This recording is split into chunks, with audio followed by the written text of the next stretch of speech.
Hilton brings you new ways to stay. With experiences that let you capture the glory days. Introducing the Graduate Hotels. Each inspired by local college towns, these stays are always original and never boring. Get in touch with traditions all across the country and enjoy a stay that's a class above the rest. Book at Graduate Hotels with Hilton Honors Points at Hilton.com. It's a win-win. Hilton, for the stay. Hi, this is Mike, co-host of Realistic Sustainability, the podcast, which you probably already know, but I'm also the author of A Beginner's Guide to Greening Your Life. That was the book that led to our Facebook page, our Facebook group, and, well, even this show. It offers tips on promoting your positive footprint while decreasing your carbon footprint. So, if you want to read what started all of this, get A Beginner's Guide to Greening Your Life, available on Amazon, eBay, Etsy, or just visit greeningyourlife.org for more information. Thank you for joining the sustainable movement and promoting a greener future.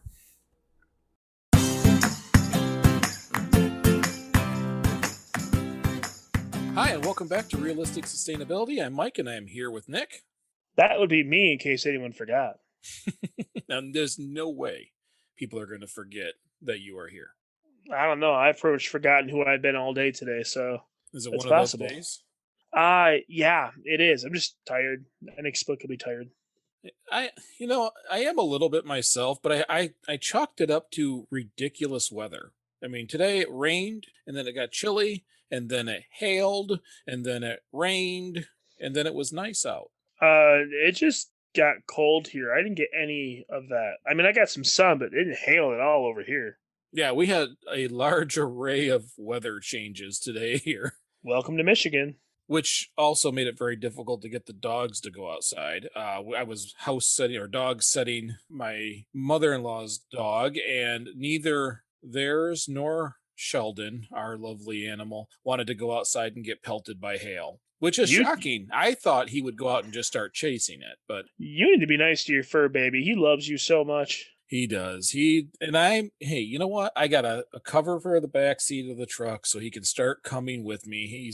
If you're listening, this dog has selected me as his person somehow. So I'm trying to be the buddy back that he wants me to be. Yeah, you love that dog. You just don't want to admit it. So anyways, I had a whole weekend pretty much to myself. I had the kids all took off. The wife took off. It was just me. It was the quietest weekend ever. That's awesome. I spent my weekend in Owasso quite a bit with my buddy Fred, just hanging out and doing stuff there. I hadn't really had a chance to spend much time with him, and our wives decided to run away together, so it worked out nice. Well, I do want to tell the listeners that I did get a very special photo today from Nick, and he is going to try to grow some things. Or as I like to call it, slowly kill plants that I paid a lot of money for. No, you will do just fine. You have to water them, sunlight. It's really a reasonable thing to do. Let's hope so. So, Let's hope I can do it. Are you sticking with just them, or are you gonna try to grow some vegetables this year? Well, fruits, not vegetables. I'm gonna grow tomatoes, and I'm gonna do bell peppers, probably just green peppers. I think that's it. I don't really have. I'm not gonna go crazy. I'm just gonna get a couple of each plant just to kind of keep it simple and see if I can produce anything. I'm not sure if we're doing anything else. I will be getting more herbs for sure. I got sweet basil, 2 different varieties, and then I got a curled parsley. I will be getting cilantro, and if I can find regular oregano, because what I found today was not oregano. Okay. And I want bay leaves and I want marjoram. Well, so far the basement garden, I have gotten a full serving of sweet peas from the pea plant, and I now have lettuce growing, and I've been harvesting and using it. That's awesome. So we're actually now finally getting food from our basement. That's fantastic. I don't know if I'm ever going to have that kind of luck, but also you have a nice setup down there that you spend a lot more money on than I plan ever spending on this stuff. That basement has a folding table, and Jamie did buy me a nice, one of those square grow lights that are LED. It cost me about $10 a month to run it. but it feeds the heck out of the plants. I got plants that are on the edges leaning in trying to get to it. So I'd like to get a couple more of those so I can expand it a little bit down there, but it's quite literally a folding table, my plants, and a whole bunch of plastic stuff that I didn't want to throw away. That's what plants are in there. And butter containers. There's, matter of fact, the peas are in one of those big ice cream containers that you get from the store from one of the last two Mm-hmm. birthdays. Jamie doesn't like me bringing it up all upstairs, so because it just looks like a garage sale of garbage with plants growing out of it. But in the basement, it's totally cool. How dare you refer to the Tupperware of our childhood as garbage? I do have a full set of country crock containers of each size. Delicious. But Except for the fact that it's margarine, it's not butter. So there's that going against it. so that people know, a lot of times I buy things, I look for things I want at an auction that we have here in Flint, because these are closeout, returns, things like that. When you buy something at that auction, it doesn't necessarily create another one being produced. When I buy there, it's just stuff that they were dumping off on Amazon or whatever to get rid of it. So this week I got a bread maker. I get to start making my own bread, hopefully. Oh, that's where you got it from. Cool. Yep. So that was one of those happy finds this week. So an inexpensive machine. We'll see if I can make bread that way. Now, I know it sounds like I'm really great with plants and really great with all these other things. Just so you guys know, I'm learning as I go. The garden was I do it because it was fun, and the bread making will be the same. I guarantee the first one's going to come out either gooey or hard as a rock. It is all a learning process for me, just like sustainability. Well, bread is super easy to make. You just have to make sure you get your portions right on your flour and your water, your sugar, your yeast. You said the machine's going to do everything for you, so I'm not going to go through, the specifics. I will say that yeast loves sugar, so, there's that. Right. But you'll be fine. And if it's delicious, you'll give me some. It'll be awesome. I'm super excited. I like sweet breads and sourdoughs, and I'm going to try some stuff. So after I do it, I'll let everybody know how it goes, even if it's a failure. I'm good at laughing at myself. So Fair enough. this week, I want to talk about putting sustainability in K through 12 education. Now, I'm noticing when I went back to college, there's little bits put in different places of sustainability through normal classes. So econ classes, for an example, covered corporations' responsibility, and they covered a lot of sustainability tactics where it was all new to everybody, except for me, because I was taking courses in sustainability. It made me think, why is that not started sooner? Why are we waiting to give little doses to people in college and not putting it in our K through 12 program? That's a good question, Mike. And I don't actually think that there's a good answer for it. I think that it's an afterthought. And I think that by the time you try to teach people this kind of stuff, it's almost too late. Not to say that people can't learn things. I just think that if you teach a lot of these practices as just a simple way of life as children are growing up and getting older, then it eliminates the need for the classes later on. I'm not even talking about necessarily going through and explaining the detailed reasons why you do certain things. It could be something as simple as, well, if we save this container, we don't have to buy another one. Or, hey, just got back from the grocery store, let's take these bags and use them as trash can liners. Just little things that if it's just part of their day-to-day life, it has a snowball effect as they get older. And I think that is where it's lacking. But I'm sorry to interrupt. Please go on. No. And this is like, because I think I'm going to put together some sustainability programs. Because remember when I used to show up at schools and do STEM classes, and I would go to public schools, they would invite me in, and I would just take a class through a STEM course where they got to build something and play with it. I think there's some value in doing the same kind of outreach when it comes to sustainability. But the first thing we have to look at is the current state of our schools. And before we get too far into that, this is not a kick you while you're down moment. We have a lot of friends and a lot of family who are teachers, and they are grossly overworked at the moment. Overworked and underpaid. Overworked and underpaid during a COVID period. I want to make sure everybody knows, as we're having this conversation, I understand the challenges. I understand that they're making you do two jobs at once in many districts, including ours here, and that we're going through a pandemic. This is not something that you've ever anticipated or planned for. I hope if anybody's listening to this and you're an educator, first of all, thank you. And please do not take anything said as it's a negative attack on you or your whole industry. So the first thing is when we look at the current state of education, Common Core, And I'm going to say Hmm. that, I say that with excitement. Most people say that with a dirty look on their face. Just so you know, if you don't know how Common Core works, it's just math integrated with logic so that when kids get older, the patterns are already in their head and it turns algebra and calculus into much easier classes than kind of relearning when you get there. So these little logic jumps that they give them in K through 12 make a huge difference in college. We weren't the creators of it. This was all over the world before us. And those countries were skyrocketing while we were still sinking. That's why we took Common Core. Common Core, NGSS, which I love, which is next generation science standards, which is not just we'll tell you about science and move on, but they make you touch some things and play with some stuff and use critical thinking within the same. So I do like that stuff, but we also still teach to test. We still teach kids to pass a test. Well, that's a problem. And I'm going to say this that the notion of a test in my head is just to get a concise answer whether or not, the students have learned the information, have retained it. But there shouldn't be the mindset to teach a class so the kids can pass the test. If you're going to take the time to teach a class, I think the whole idea would be to teach the children so they can understand it and use it in life. Well, and I think we learned during COVID that even the teaching process was a little fragile, where at least here where I live, I know that there's a great deal of teachers struggling with the online systems. Now, some of that struggle is I still have to teach a class and then go back to the online systems and teach another one. Absolutely. But there's also some who, even the most basic functions that are there, they're not being used. So for an example, if I want a bunch of kids online at a certain time and I'm teaching the online class and I want them to join a meet, it goes in a calendar with a link. It gives you an alert.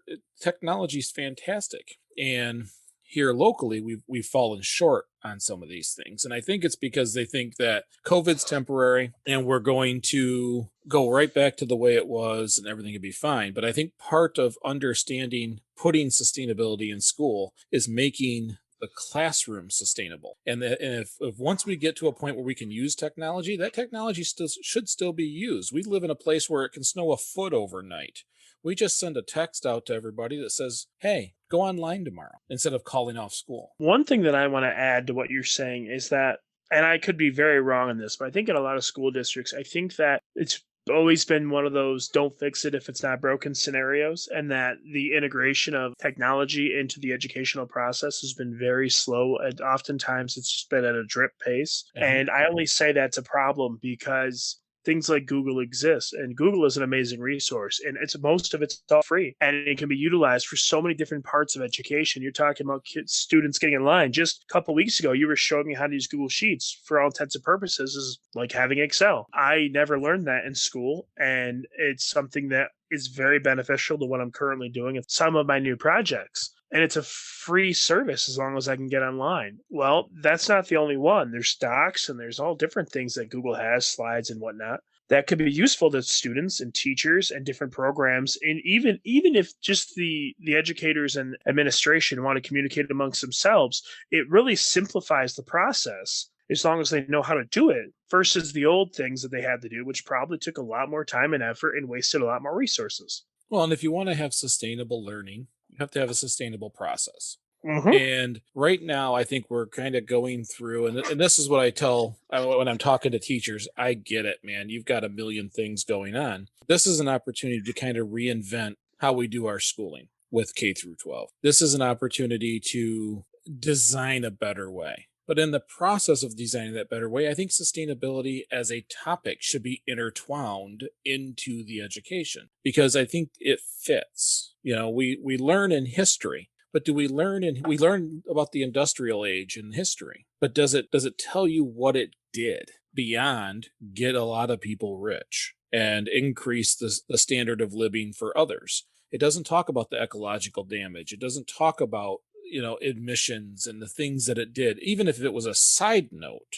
it would have been helpful. I kind of want to talk about how do we intertwine sustainability with basic K through 12 education. Well, I think it's a good place to start. I think that using the Industrial Revolution is definitely a great foothold on it. I'm not really sure how best to really how best to sell that to educators, because I'm sure that a lot of them are just, and I hate to sell this, but I know there's a lot of amazing teachers that are passionate about what they do. And then there are a lot of educators that after so many years, they've lost it and they just show up to do their job and they've got a specific lesson plan that's usually defined by either the school district or the state that they have to follow. And so really, I think that to get it done, we'd almost have to maybe pass legislation to have it included. I really don't know very much about the educational process in that regard. I don't know what's required by state. I don't know what they have to teach, but I have ideas of what I think they should teach. I think that what you're touching on is something that definitely should be included.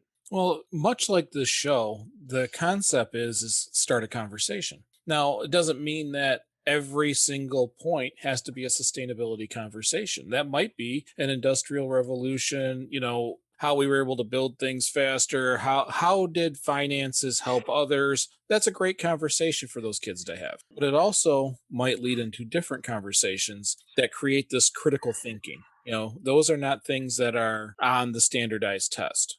And that critical thinking conversation is important. What are some of the things that we could talk about? We could talk about food waste. There's whole classes on nutrition. Why do we not integrate food waste into those conversations? If 40% of all the food we get is wasted, it's a great place to start that conversation so kids aren't just constantly throwing things away. No, you're right. And one of the things I wish that we would have been when I was in schools, when I was very young, we talked about the food pyramid. And then as I got older, they started realizing that the food pyramid was a terrible idea and never should have been taught because it's carbs, carbs, carbs, carbs, carbs. But that was never corrected in class. I never went through. I took a health class, and there was nothing on that really even touched on it. In fact, the only thing we talked about was mental health, which is very important, mind you. But there's lots of things in terms of sustainable living that could be included in the educational process. There's tons of it. Yeah, and I don't think it's necessarily far-fetched for it to be in there. For an example, here in Duran, we have greenhouses and we have an agricultural club. Gardening is taught in Duran. Is it, anything big? Not really. But I think it's important just to understand if you're going to learn the biology and they're going to show you pictures of the plant, walk outside and go look at one. Yeah, absolutely. I know that I do not believe we have a gardening thing in Montrose. I know they started doing classes outside.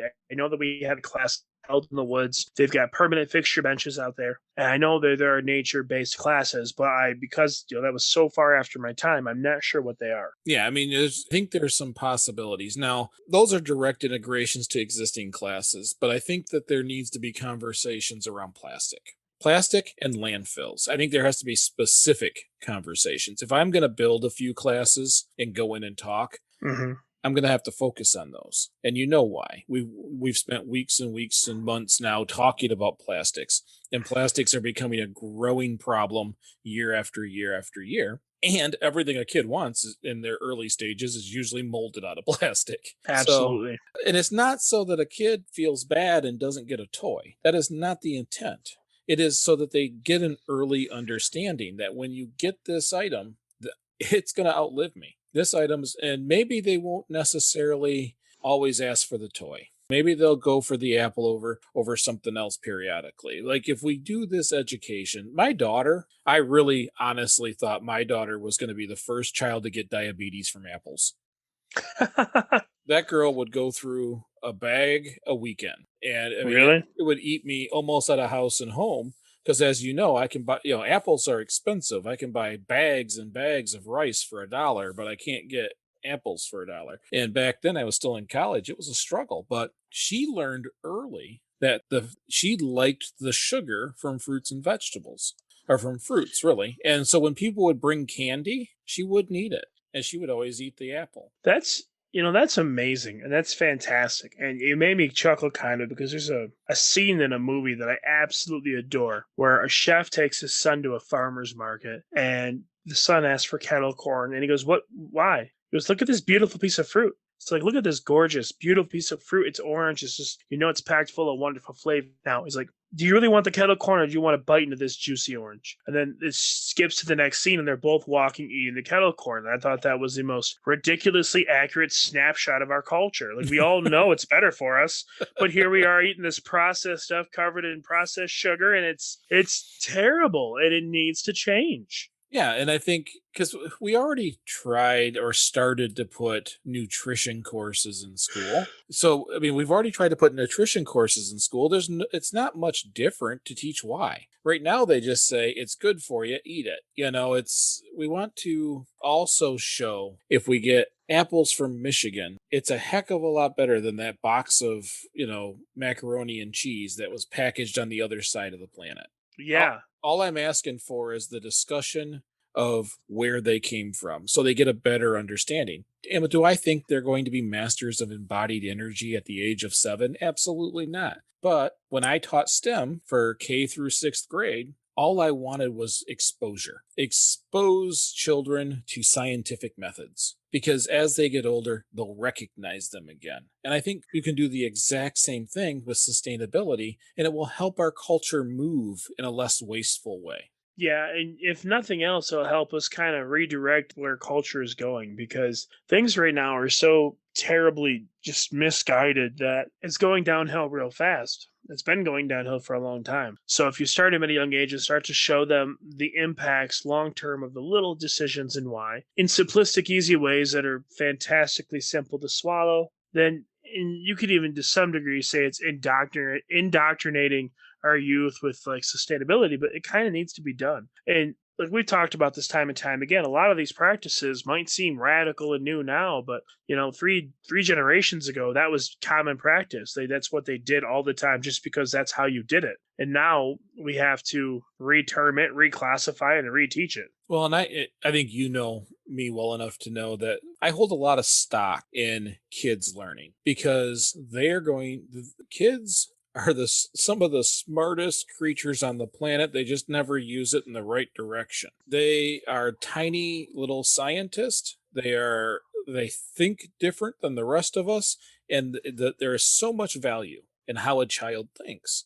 That's why STEM, even I'm an engineer. I don't have to go teach STEM. I do it because I get to go play with kids. It's fun. And I get to create that little spark. One of those kids is going to grow up and solve a problem. One of those kids is going to invent something pretty darn cool. They might even invent something that keeps me alive longer. Why wouldn't I believe that if we start showing these things, showing that plastic doesn't go away, showing that we have an ocean spot that is the size of Texas at its smallest point, full of plastic, or the fact that in 20 years there'll be more plastic in the ocean than fish. Why would I not believe that one of these kids is going to be moved by that and they're going to do amazing things, or at least the rest of them not waste as much? Well, truthfully, I think anyone with any common sense should believe that because that's how the people that have made the scientific breakthroughs came to pass. They had a spark of interest when they were young, and things just never it was never that way of thinking, that interest, that spark of ingenuity. However, created and dug and looked and was curious. It was and they did what they could to understand and make things better. And that type of person is so important. And that's naturally instilled in all children that they just have it. Every time a kid bangs on a pot and pan, they're doing an experiment. I know that I'm quoting Neil deGrasse Tyson when I say that, but you just did too. So um, the fact of the matter is they're naturally curious. And we need to help that. We need to help that along the way. Yeah, biology should be in nature. Kids at some point, especially in the springtime, as the season's starting to end and the sun is out and everybody wants to be outside anyways, get their hands in the dirt because there's something special about getting your hands in the dirt. Teach biology the same way you teach STEM. Now, granted, not every place teaches science, technology, engineering, and mathematics by building projects and teaching it. They should. That's how we teach. Absolutely. And the same thing should be done with agriculture, with biology, all these things that we want to teach. Let's go look at a root. Let's go see the structure of this plant. And I think there is a lot more that we can get because as engineers, as an engineer, I know that the first thing I do when I look at a problem is say, has nature already solved it? Because I subscribe to biomimicry. I believe that nature's had millions of years to solve these problems. I shouldn't be so arrogant to think that I'm going to do it this week. Yeah. So every problem I look at nature first to see. Kids should learn that, that instinct to look at nature first. We should be teaching that in school. And I think that is an extremely important way of thinking that it can really build on their whole lives. You're 100% right. And we talked a little bit about this in past episodes where you've talked about a tree and all the functions that a tree does. And when you talk about biomimicry, like how can we duplicate all the functions in a tree in a single device? I'm not sure if it's possible. I don't think it can be done. Not the same And way a tree does it.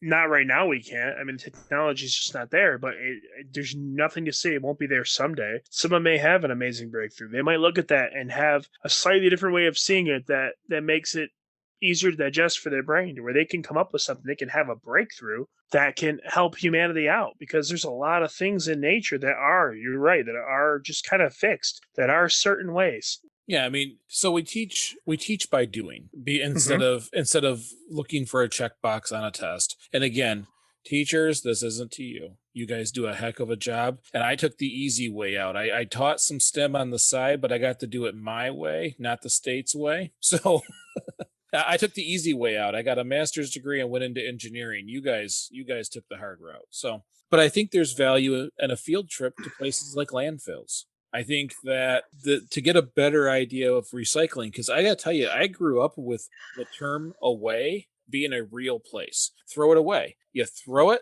and it went to like Neverland. It just goes poof. It just disappears in the trash can. Where I think now kids kind of have to understand there is no away. The fact that plastic that our great-grandfather threw away is now in our oceans and back in our stomachs after we ate some fish. You're right. Well, it's kind of, I'm going to reach for this one, but you have to look at, like, you ever seen a kid tell to clean their room and they just put everything in the closet and close the closet doors and the room looks clean? That's the illusion of clean. That is the exact same thing people have done with landfills to the environment. They come every week, they collect your trash, they take it and they dump it in a big hole and they bury it, or it goes in the ocean, and your community is nice and clean, because it is. Your community is clean. The garbage didn't disappear. It's not that it's gone. We just buried it or shoved it somewhere else. Got it in a hole, dropped in the ocean. Like, it's still there. It hasn't been properly disposed of. It's just been moved so you can't see it. Well, and it's great. I love how kids ask questions that are so simple, but adults look at it like it's mind-blowing so many times. Like, if you show kids plastic being incinerated, it's not going to take very long before they go, that doesn't seem good. That's going into my air. Mm-hmm. You know, and look at the pile of trash you're working on burning. Like, there's that they're much quicker than adults. They will say things because they're not worried about what someone's going to say about the thing they said. They're not worried if they're aligned with their political team. They're not worried if they're they're just going to say it. And it's so pure. And that's what I liked about it with STEM. And I think they would do it with sustainability. Plus, I think there's value in explaining reuse and repurpose. I think that is something that needs to be taught to kids at a young age, that just because something, its original intended use, it's broken and it can't do it anymore, doesn't mean it can't be something else. Absolutely. Yes, that is fantastic. And you're right. You're absolutely right. And I think that it's super important to instill that upon kids, because kids change what they like so fast and what they're into. And a child could want something right now, and it's the newest, greatest thing, and they could get it. And then a couple days later, it's old news, and they're not interested anymore, because that's how young people are, and that's something you grow out of as you get older, hopefully. But that always, without a shadow of a doubt, leaves a pile of plastic goods and items, clothing, toys, just in a room, chilling. Like, okay, was this going to Goodwill? Is it getting thrown away? What are we doing this? Do you have anyone else that could use it? Like, it's everywhere. Every family goes through this. How often do you buy jeans for your kid? They outgrow them a month later. Right. Well, I think I've told the story before where I used to go teach in the north end of Flint, and I would always bring mechanical pencils because they're like gold, apparently. Every child wants their own. And I used to tell them, I'm going to give you a mechanical pencil, but you can't write with it and you can't erase with it, but you can do whatever else with it. If you find another use, you can keep it.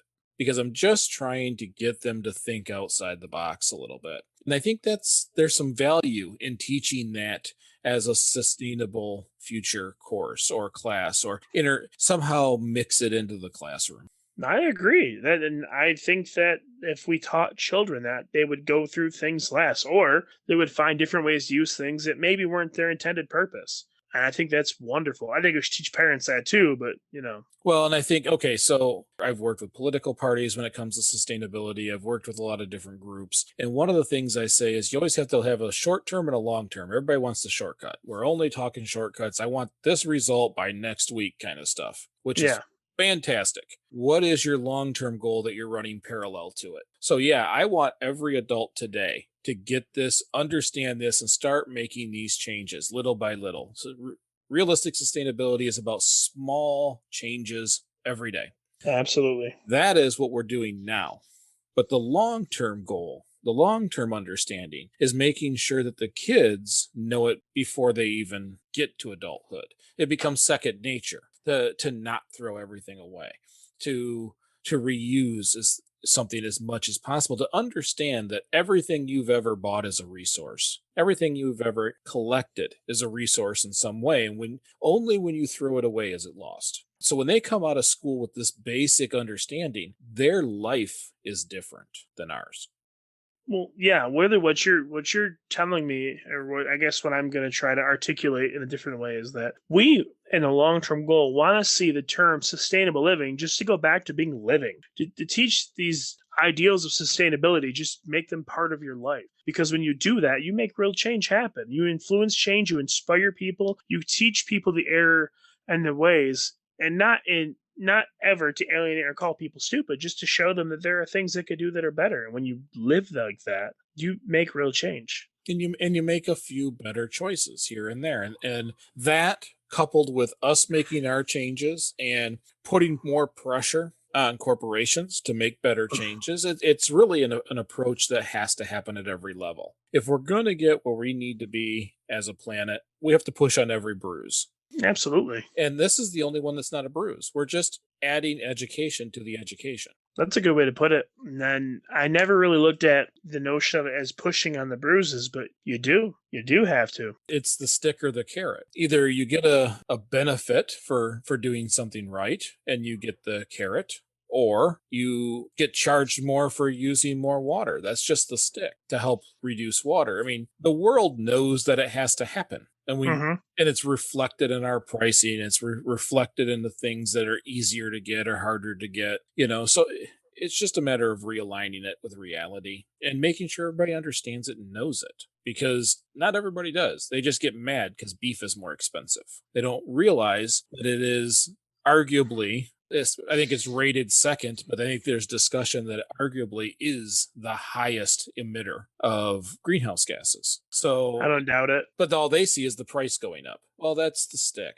That's the eat less beef stick. Because it's better if we know. And it's not just this mystery thing that happened. So if we taught that kind of stuff in school, what would it do? What would it really do for a student? Just think about, they went through their normal school, but in little opportunities from K through 12, they've done a few little experiments. They've done a trip to the landfill. They've had little recycling, competitions. But when they learned about history, they learned even the environmental impacts of history. What would that do for a student leaving high school? I would hope it would allow them to make better choices in their life that would influence their environment a little less in a negative way, to lower their carbon footprint, to live an easier life, not, dare I say, almost minimalistic life. And I'm not saying they can't have things, but they'd probably buy a little less. They'd probably waste a little less. They'd probably reuse a little more. If we're being honest, and I think that that's a long-term goal. I think that's kind of what we want. Well, and it's funny you say that, because so Jamie's younger than I am, and my son is 15. So I've got all these different generations in the house, and it's fun to see the difference. I grew up in a generation where it's very archaic. You're the man. You are the person who has to always have all these good jobs. You have to make sure, even if you hate everything you do it for the family. Jamie's mindset is, I work the exact amount I have to so I can live. She is, do you take this money and buy a new item, or do you take this money and go there for a weekend and have a new experience? She will pick the experience 95% of the time. And that is a big difference, because when I was a kid, it was buy a house, fill it with as much stuff as possible, and your goal is to make your house your centralized place of stuff. And it's challenging for me to say, wait, no, I do want to experience something. I won't buy the item because I have all this programming in me. And I got to tell you, all these trips she's been sometimes dragging me on with my heels in the ground have been amazing. And I have loved it to the point where you guys have heard me say it 100 times. I'm going to die in Hawaii because, and I never would have gone there without her. I never Re- even would have considered it. Is that really? I didn't know that.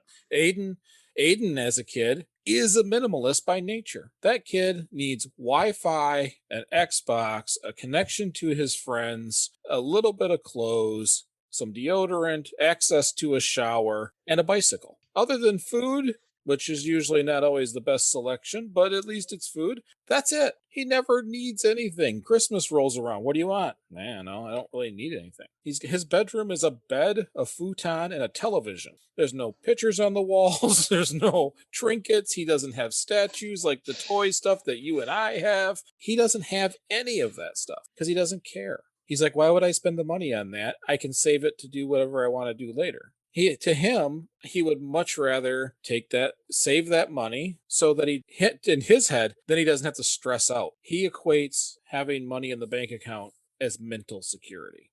And he's not wrong. I agree with that. I actually agree with that aspect of it very well. I think that for a lot of people, and I don't know the statistic on this, but it was a very large demographic of people that live check to check. They don't really know how good that feels to not have to worry about their check coming in. Everyone obviously wants to get paid for the time spent working, but there is a sense of security, a sense of mental wellness that you get when you aren't worried about that. When it's income tax season and it doesn't matter when your refund comes. That's not common. A lot of people don't know what that feels like. I am just barely getting there now, and it feels so much better. So I understand that. I'm a little envious that I'm not a little more like that by nature because I've always been that person. Fill the house with junk. Well, and I looked up as I said it, and I got an Iron Man over here. But his generation isn't necessarily like when I was a kid, there was always a list of things I wanted. Mm-hmm. I was just waiting for someone to say, hey, Mike, is there something you want? Because I had this list that would roll out like it was on parchment paper and go down the aisle. Yeah, and he doesn't have that. He gets I could use an Xbox card. You know, my shoes are getting a little tight. I could probably use some shoes. There's holes in my socks. Yeah, I mean, and as he gets a little older, he is getting a little more conscious of the clothes he wears and would like nicer things. And at this point, I love the fact that he asked for something, you know, which is the complete opposite of what you would expect. But how funny is it that we're looking at 3 generations there, 3 separate mindsets, 3 separate groups. I have that old traditional root yourself in, work a job even if you don't like it. You do it because you're supposed to mentality. Jamie's got you don't control me. I work because I need to pay the bills and I want to go to Texas. I work because I have a friend in Florida I'd like to visit. To her, it's just a mode to do the things she wants to do in life. And I envy that, and I'm getting better. I'm starting to enjoy life a heck of a lot more now that I've married Jamie. Good. And then you have even another step below, which is Aiden, he does not care about stuff. I mean, he cares about his snacks or if he's going to go and get this burger. He's still a teenager, but he doesn't really stress out about items or things. I mean, he does buy some things that I think are silly, which because I'm so many generations away from him, I try to understand, like digital content. He already bought the game. I don't know why it's $1 for the cape, but I let it go. That's his generation and it's his money and he can spend it how he wants. But it's amazing to see how those differences have evolved because we've all gone through different life events. We've all had different parents. We've all had all these different things happen. Imagine if we could by default create sustainable thinking. No, yeah, imagine. I would much rather these kids be learning about their positive footprint. Agreed. And I think that in itself might be the very first class I put together to go visit schools with is developing your positive footprint. But I think in all, what it would do is it would make the concept of embodied energy, maybe not the word of embodied energy, but the concept of embodied energy more mainstream, understood. Yes. It would get kids to buy less, reduce waste. And I think it would do a lot for sustainable thinking and problem solving. I think you're correct, and I think that if you apply those things and you try to explain the different effects or decisions have in life, I'd hope that they would see the value in it. And like I said, I don't expect anyone to have a working knowledge over detailed analysis and things that you would have to look up statistics on. But if you just say, hey, if you don't do this, if you do this, it helps the earth. Or, hey, by using less plastic, that means it's less they have to produce. Real simple concepts. I think it's great. I think it's something that we should have been doing the entire time. It's something I wish I would have known about sooner. Because a lot of these things that you bring up to me, it's not like it's super hard to comprehend. It just clicks like, oh, I know that. Why haven't I been doing it? Right. Well, hopefully we can find a way to integrate this into the future of education, because I think education it's going to get a little bit of an overhaul, because even though they think that online is over, I think it's just beginning. I think there's going to be hybrid classes everywhere. And since they're already redesigning education and learning, there's got to be a way to integrate these known truths and these concepts and understanding. The fact that my shirt that I'm wearing, that if I only wore it twice, just the energy and the dye alone is, or where it was shipped from, it's mind-boggling. To me, I got to wear things till they seriously fall apart and then still use them in my garden or something, because I feel like every scrap must be used. And I think that kids would get that all on their own. I hope so. Well, that's all we have. I hope you enjoyed this episode. This is kind of a unique discussion. It is really just a hypothesis or just a thought. Hopefully we can start integrating some of this thought processes into not only our friends and our family, but it can be integrated into schools. And then we, again, push the bruises on corporations to do the same. So that's all I have for this week. We appreciate you listening. And for those of you who have been leaving reviews on Apple Podcasts, thank you very much. If you haven't, please go on to iTunes and leave a 5-star review. It helps us tremendously. That's all we have. I'm Mike. And I'm Nick. And we'll see you next week.